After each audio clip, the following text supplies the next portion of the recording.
Hello everyone, আসসালামু আলাইকুম। Farhana daily ব্লগে সবাইকে স্বাগত। দীর্ঘ 5 মাস পর আজকে ফাতেমার দাদার বাড়িতে আমরা চলে যাচ্ছি, কারণ আমার ফাবিয়া এই প্রথমবার তার দাদার বাড়িতে যাবে।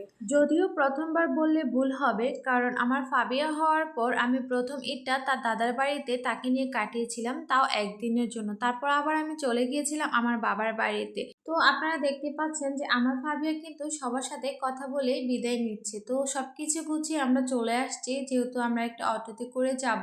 তো আমার মেয়ে প্রথমে কিন্তু গাড়িতে এসে বসে আছে, আর দেখেন এইদিকে কিন্তু আমার মেয়ের সাথে আমার আম্মু হচ্ছে কান্দুনি কলা আর হচ্ছে মিষ্টি দিয়ে দিয়েছে।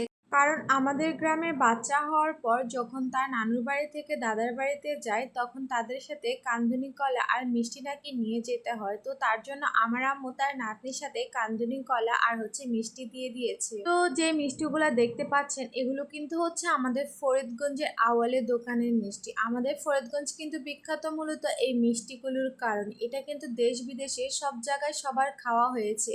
তো এটা অনেক বেশি নামকরা মিষ্টি। তো আমার শাশুড়ি মিষ্টি কলাগুলো রেডি করে নিচ্ছিল সবার বাসায় দেওয়ার জন্য। তারপরে কিন্তু রাতের খাবারের আয়োজন আমি শুরু করে দিয়েছি। আমার শাশুড়ি কিন্তু জানতো না আমি যে আসবো। তো আমি আসার আগ দিয়ে ওনাকে বলেছিলাম যে আমি আসতেছি, তাও আম্মুকে নিয়ে। উনি আমাকে বলতেছিল যে উনি কোনো কিছুই রান্না করে নাই, আমি যাতে রাতে এসে খাবারটা রান্না করি। তো আমি ভাবলাম যে ঠিক আছে, আমি গিয়ে রান্না করব, সমস্যা নেই। তো আমি রাতের বেলার জন্য এখানে নিয়েছি হচ্ছে গরুর মাংস আর হচ্ছে ইলিশ মাছ। যেহেতু বাসায় আমাদের বাজার ছিল না, বলতে আমার শাশুড়ি যেহেতু বাড়িতে একা ছিল, তো উনি তেমন একটা বাজার করে নেয়, আর উনি জানতো না যে আমরা আসবো। তো বাসায় যা ছিল তা দিয়ে রান্না করে খেয়েছি আমরা। আর আম্মু যেহেতু সকালবেলা চলে যাবে, তো ভাবলাম যে ফ্রিজে যেহেতু গরুর মাংস আছে, একটু গরুর মাংসটাই রান্না করে নিই। আর হচ্ছে ইলিশ মাছ ছোট ছোট কয়েকটা নিয়েছি, এগুলো আমাদের কিন্তু চাঁদপুরের ইলিশ। তো এই মাছগুলোকে আমি ভেজে নিব। আমাদের চাঁদপুরের ইলিশ মাছ ছোট হোক আর বড় হোক, এটা কিন্তু ভেজে খাইতে সব থেকে বেশি মজা লাগে। আর গরুর মাংসটাকে কিন্তু আমি হাতে মাখিয়ে রান্না করব, আর হচ্ছে ইলিশ মাছগুলোকে আমি হলুদ আর লবণ দিয়ে মাখিয়ে তারপরে তেলে ভেজে নেব।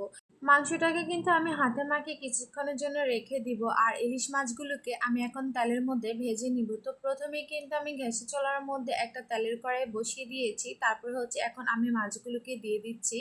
আমি ভাবলাম যে আম্মু যেহেতু এসেছে, আমি কি রান্না করে খাওয়াবো। আমার সত্যি কথা বলতে আমি অনেকদিন রান্না করি না, আর আমার বাবার বাড়িতে গেলে তো আমি কোনো কাজই করি না। শুধু আমি না, প্রত্যেকটা মেয়ে কিন্তু দেখবেন যে বাবার বাড়িতে গেলে তেমন একটা কাজ করতে চায় না। সবাই কিন্তু দেখবেন যে মায়ের হাতের রান্নাটা সব থেকে বেশি খায়, কারণ শ্বশুর বাড়িতে এসে মায়ের হাতের রান্না বলেন, কাজ বলেন, সবকিছু সব থেকে বেশি মিস করে থাকে মেয়েরা। তো বাবার বাড়িতে গেলে মায়ের হাতের রান্নাটা কখনো তারা মিস করে না। আর এই মানুষটাকে কয়টা মেয়েই পারে যে নিজের হাতে রান্না করে খাইয়ে দিতে। তো আমার ইলিশ মাছগুলো ভেজে নেওয়ার পর তারপরে কিন্তু আমি গরুর মাংসটা বসিয়ে দিয়েছি। বিশ্বাস করেন আমার এত পরিমাণে ভয় লাগছিল যে আমি আদৌ সবকিছু পরিমাণ ঠিকঠাক মতো দিয়েছি কিনা, যেহেতু আমি অনেক দিন রান্না করি নাই। তো সবকিছু আমার কাছে এলোমেলো লাগছিল, এটা খুঁজলে তো ওটা পাচ্ছি না, ওটা খুঁজলে তো ওটা পাচ্ছি না, এইরকম একটা অবস্থা। তারপরে আমি কি করব, যাক বিসমিল্লাহ বলে রান্নাটা বসিয়ে দিয়েছিলাম। তো দেখতে পাচ্ছেন আমার গরুর মাংসটা প্রায় হয়ে আসছে। তো তারপরে আমি কিন্তু উপরে কিছুটা জিরা গুঁড়া দিয়ে দিয়েছিলাম। তো আমি যখন রান্না করতেছিলাম, তখন আমার আম্মু এসে দেখে আমি ঘেমে গিয়েছিলাম। তখন আমার আম্মু আমাকে বলতেছিল যে আমাকে কি পরিমাণে ঘাম দিচ্ছে, তুই একটু মানে প্যানের নিচে গিয়ে বস। তো আমি বলতেছিলাম, আপনি যখন রান্না করেন তখন আপনাকে কি ঘাম দেয় না? তখন আমার আম্মু হাসতেছিল আর বলতেছিল যে কত কষ্ট হইতেছে। তো আম্মুর কথাগুলো শুনে আমি অনেক বেশি হাসতেছিলাম। তখন আমার আম্মু বলতেছিল, শ্বশুর বাড়িতে এসে তো ঠিকই সব কাজ করতে পারস, আর আমার বাড়িতে গেলে তো কিছুই করস না। তখন আমি আবার বলতেছিলাম যে আমার কেন জানি মানে আমাদের বাড়ির সামনে পর্যন্ত গেলে আমার সব এনার্জি শেষ হয়ে যায়, কাজ করার কোনো ইচ্ছে আমার মধ্যে তৈরি হয় না।